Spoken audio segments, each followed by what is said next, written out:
આજે આપણે mango ice cream બનાવીશું. મેંગો આઈસ્ક્રીમ માટે આપણે 3 કેરી લીધી છે. કેરીના ગોટલા કાઢી લીધા. હવે 1 લીટર દૂધ લઈશું. દૂધમાં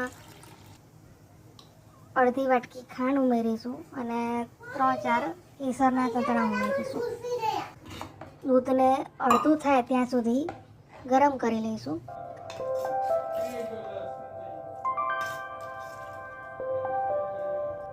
પછી તેને ગોટલા કાઢેલી કેરીમાં આપણે ઉમેરી દઈશું.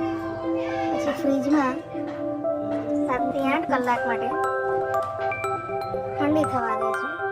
ઠંડી થઈ જાય એટલે તેની છાલ ઉતારીને સર્વ કરીશું. આપણી સ્ટફ્ડ મેંગો આઈસ્ક્રીમ તૈયાર છે.